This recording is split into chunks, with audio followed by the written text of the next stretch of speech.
Friends, आप सब कैसे हो? आई होप आप अच्छे होंगे। Welcome back to my channel. आज है कोजागिरी पूर्णिमा, यानी कि आज हम लोगों की है लक्ष्मी पूजा। तो आज हम लक्ष्मी पूजा करने वाले हैं। अभी तो मेरे सुबह के पूरे काम हो चुके हैं। बच्चे लोग भी स्कूल चले गए हैं। आज सैटरडे है तो उनकी मॉर्निंग में ही स्कूल थी, तो मैंने उनको नाश्ता बना के दिया था। वे दोनों नाश्ता करके टिफ़िन लेके स्कूल चले गए। अभी उनके पापा भी चले गए। फिर मैंने दोपहर के लिए भी खाना बना लिया था। वैसे तो आज मेरा उपवास है, तो अभी मैंने गैस में दूध चढ़ा दिया है बासुंदी बनाने के लिए। तो ये भी हम प्रसाद में चढ़ाएंगे। ये आप देख सकते हैं, मैंने 1 लीटर दूध चढ़ाया था। अभी ये औट के आधा लीटर हो गया है। अभी हम इसको और थोड़ा कम करेंगे। मैं दूध की बासुंदी दिन में ही बना के रख लेती हूँ। फिर उसको हम क्या करते हैं, रात में छत के ऊपर ले जाके रख देते हैं, जिससे कि उस पर चांद की रोशनी पड़ सके। और आज के दिन हम लोग सब छत के ऊपर ही खाना खाते हैं, और साल में एक बार इस तरह से छत पे खाने का मज़ा ही कुछ और है। और आज के दिन हमारे यहाँ संध्या लगने से पहले ही पूरा खाना बना लिया जाता है, क्योंकि संध्या लगने के बाद में हम लोग गैस नहीं जलाते हैं। इसलिए आज हम लोग खाना भी जल्दी जल्दी सब बना लेते हैं। फिर उसके बाद मैं आ गई थी रंगोली बनाने के लिए। अब यहाँ रंगोली बनाना मैंने शुरू ही किया था कि छोटे बेटे यानी कि बिनॉय के स्कूल से फ़ोन आ गया। उसकी टीचर ने फ़ोन किया था कि उसकी तबीयत ठीक नहीं लग रही, आप आके उसको लेके जाओ। फिर मैंने सब रंगोली का वैसे ही छोड़ के पहले दौड़ी उसको स्कूल लाने के लिए। फिर उसको स्कूल से लेकर आई। देखा तो उसको बहुत फ़ीवर था। फिर मैंने उसको कपड़े चेंज करा दिए, और घर में उसकी फ़ीवर की दवा रखी थी तो उसको वही खिलाया मैंने, और उसको कहा कि अभी बेटा तुम आराम करो। लेकिन जब वो सुबह स्कूल गया था तो अच्छा था, पता नहीं अचानक से कैसी क्या उसको फ़ीवर आ गया। फिर मैंने आके फिर ये अपनी रंगोली कंप्लीट करी। अब इसके बाद ना मेरा किसी भी चीज़ में मन नहीं लग रहा था। अगर बच्चा घर में बीमार हो तो किसी भी चीज़ में मन नहीं लगता। अब कुछ दिन पहले मेरे बड़े बेटे की यानी कि वीर की तबीयत ख़राब थी। आपने मेरे पहले ब्लॉग अगर देखा होगा तो मैंने उसमें बताया था, जब हम अष्टमी की पूजा देने गए थे तब उसकी तबीयत ठीक नहीं थी। अभी उसकी तबीयत ठीक हुई तब ये छोटा वाला बीमार पड़ गया। ये रहा बिनॉय, तो इसको मैंने दवा दी थी और कहा कि अभी थोड़ी देर सो जाओ। मैंने इसमें अभी चीनी डाल दी हूँ, तो अभी ये थोड़ा पतला हो गया है। इसको और थोड़ा गाढ़ा करते हैं, फिर बंद कर देंगे गैस। और मैंने कुछ दिए पानी में भिगो के रखे थे, क्योंकि मुझे रात में दिए लगाने थे। पानी से निकाल के मैंने सुखाने रख दिए थे, क्योंकि मैं डायरेक्ट ऐसे दिए नहीं लगाती हूँ। पहले उसको पानी में भिगो देती हूँ, फिर सुखा के फिर दिए लगाती हूँ। फिर यहाँ देखो हमारा ये दूध भी हो गया है। फिर मैंने गैस बंद कर दिया। मेरा बड़ा बेटा भी आ चुका था तब तक, क्या सैटरडे था तो जल्दी छुट्टी हो गई थी। फिर उसके बाद मैंने दोनों को खाना खिलाया, और फिर शाम के लिए मैंने जैसे बताया था कि आज हम शाम होने से पहले ही खाना बना लेंगे, तो मैंने यहाँ शाम के लिए आज मैं बनाने वाली थी मसाले चावल और कढ़ी। तो इसके लिए मैंने खसखस और खड़ा धनिया भिगो के रख दिया था मसाले के लिए, और चावल भी भिगो के रख दिए थे अल्पना देने के लिए। आज पूरा खाना मैंने बगैर प्याज लहसुन का ही बनाया। फिर बच्चों को खाना खिला के मैंने भेज दिया था आराम करने के लिए, क्योंकि छोटे बेटे को बहुत बुखार था। तो जब तक उसको लेके नहीं सो तो तब तक वो सोता नहीं है, इसलिए मैं भी थोड़ी देर चले गई थी उसके पास जब तक वो नहीं सोया। फिर उसके बाद मैं आ गई थी किचन में अपने काम शुरू करने फिर से। तो यहाँ पे मैंने चावल जो भिगो के रखे थे अल्पना देने के लिए, सबसे पहले मैंने उसको मिक्सर में ग्राइंड किया। फिर आज टाइम ना इतने जल्दी हो रहा था, और ऐसा लग रहा था कि काम तो कुछ भी नहीं हो रहे हैं। इसके बाद फिर मैंने चावल के लिए भी मसाले पीस लिए थे, क्योंकि आज शाम से पहले मैंने बताया था कि मुझे खाना भी बना के रखना है, तो इसलिए मैंने मसाला भी कर लिया था। और ये सब होते से आप लोग देख सकते हो कि मसाले में मैंने लहसुन नहीं दिया है, सब खड़े मसाले हैं। और वो जो धनिया और खसखस मैंने भिगो के रखा था वो ही दिया। मैंने सबसे पहले मसाले को अच्छे से भूंज लिया।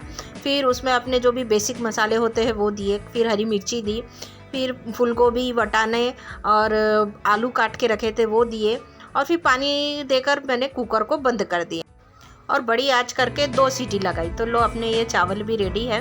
सच बताऊँ ना, बगैर प्याज लहसुन का भी खाना बहुत अच्छा बनता है, और उस दिन चावल भी बहुत टेस्टी बने थे। फिर आ गई थी मैं नीचे अल्पना देने के लिए। तो देखा कि कचरा बहुत है, तो पहले मैंने आंगन साफ़ कर लिया। तो देख सकते हो कि चुटकी में आंगन भी साफ़ हो गया। फिर आगे मैं ये अल्पना देने के लिए मैंने जो चावल मैंने भिगो के रखे थे और उसको मैंने मिक्सर में पीस लिया था, ये उसी का घोल होता है। फिर मैंने यहाँ माँ लक्ष्मी जी के पैर बनाए। जैसे कि मैंने आपको पहले ही बताया था कि आज हम लोगों की माँ लक्ष्मी की पूजा है, तो उसमें हम लोग ये ऐसे माँ लक्ष्मी जी के पैर बनाते हैं, मैंने पूरे घर में। जैसे कि माँ लक्ष्मी बाहर से घर के अंदर की ओर जाती है, इस दिशा में हम लोग वो पैर बनाते हैं। क्योंकि माँ लक्ष्मी हमेशा बाहर से ही अंदर आती है, इसीलिए इसी दिशा में पैर बनाए जाते हैं। फिर ये बनाते बनाते मुझे 2 घंटे लग गए और शाम हो गई ये बनाते हुए, क्योंकि मैंने पहले पूरे नीचे घर में अंदर तक बनाए, फिर सीढ़ियों से लेके ऊपर में बनाए। फिर टाइम बहुत हो गया था, फिर मुझे पूजे की तैयारी भी करनी थी। फिर ये सब ख़त्म करके मैंने पट से नहा लिया। नहा के मैंने पूरे पूजे की तैयारी की। मैंने पहले फल काटे, 5 किस्म के फल चढ़ते हैं, तो 5 किस्म के फल काटे। 5 किस्म का भोग लगता है, 5 किस्म के भोग सजाया। भोग यानी हमारे यहाँ भगवान को खाना नहीं चढ़ाया जाता है, भोग यानी फल चढ़ाया जाता है भोग के रूप में। तो मैंने वहाँ पे 5 किस्म के फल चढ़ाए, मिठाई, नारियल के लड्डू, और जो सुबह बासुंदी बनाई थी वो दी भोग के रूप में। फिर उसके बाद मैंने महालक्ष्मी जी की पोथी पढ़ी, हम लोगों ने मिलके आरती की।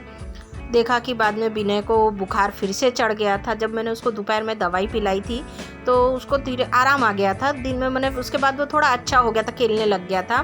फिर जैसे जैसे शाम होने लगी तो फिर उसको बुखार चढ़ने लग गया था। तो मुझे इसके पापा ने कहा कि चलो जल्दी जल्दी पूजा कर लो, फिर इसको अपन लेके हॉस्पिटल जाएंगे। इसलिए फिर मैंने सब जल्दी जल्दी किया और फिर हम उसको हॉस्पिटल ले गए। तो वहाँ देखा तो उसके जैसे और भी ऐसे बच्चे थे। मैंने ऐसा लग रहा है कि एक वायरल टाइप चल रहा है ये, और घर में अगर एक बीमार हुआ तो दूसरा होता ही होता है। तो फिर हम उसको वहाँ से दवाई वगैरह करवा के घर लेकर आए। तो फिर मुझे मेरी भी तबीयत कुछ अच्छी नहीं लग रही थी, पता नहीं कैसे, तो भी घबराहट होने लग गई थी मुझे। फिर इन्होंने मुझे 1 गिलास ग्लूकोज का पानी बना के दिया। वो पीने के बाद मैंने थोड़ी देर रेस्ट किया, आराम किया। फिर मुझे थोड़ा अच्छा लगने लगा। उसके बाद मेरे बाकी के जो काम बचे थे मैंने वह पूरे किए। मेरा किचन पूरा समेटा, क्योंकि घाई गड़बड़ी में मैंने फल फ्रूट काट के सब वैसा ही किचन में छोड़ दिया था, क्योंकि टाइम हो रहा था इसीलिए। तो फिर बाद में मैंने सब किचन वगैरह साफ़ किया। और मैंने जैसे कि आपको आज बताया था कि हम लोग छत पे आज खाना खाने वाले हैं, तो फिर पूरे बर्तन ऊपर लेके गए, खाना लेकर गए। पता है मेरे विनय को ना, जब हम ये ऊपर में खाना खाते हैं ना तो उसको बहुत अच्छा लगता है। मतलब साल में एक ही बार खाते हैं, इस कोजागरी पूर्णिमा में। लेकिन वो है ना, जब भी पूर्णिमा या अमावस्या आती है तो वो यही पूछता है कि आज हम लोग छत में खाना खाएंगे क्या। लेकिन आज उसने एक बार भी नहीं पूछा, क्योंकि उसकी तबीयत ठीक नहीं थी, उसको खुद को अच्छा नहीं लग रहा था। हम जब खाना ऊपर लेके जा रहे थे तब भी तो वो हमेशा हर साल ऐसे दौड़ दौड़ के लेके जाता है सीढ़ियों से खाना, सब चीज़ वही करता है। मतलब उसको बहुत खुशी होती कि सब ऊपर बैठ के जब हम लोग खाना खाते हैं तो।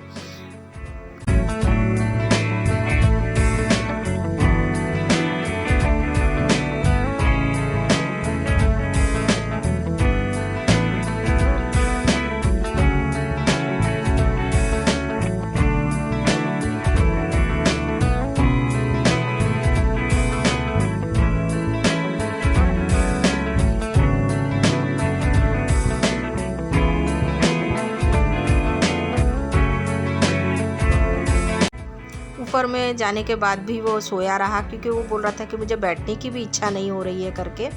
माँ लक्ष्मी माता जल्द से जल्द उसकी तबीयत ठीक कर दे। जैसे कि आप देख सकते हो कि अभी विनय कैसे ओढ़ के सो रहा है, क्योंकि उसको ठंड भी लग रही थी थोड़ी थोड़ी। तो वैसी ठंड भी अभी बढ़ चुकी है, और उसके बाजू में बैठकर भी पढ़ाई कर रहा है। तो आई होप आप आज का वीडियो आपको पसंद आया होगा, और वीडियो को एंड तक देखने के लिए आपका धन्यवाद। और मेरे चैनल को प्लीज़ सब्सक्राइब करना ना भूलिएगा। और फिर मिलेंगे आपसे एक नई वीडियो में। तब तक के लिए आप स्वस्थ रहिए, मस्त रहिए, और मेरे चैनल को सब्सक्राइब करना ना भूलिए। टाटा।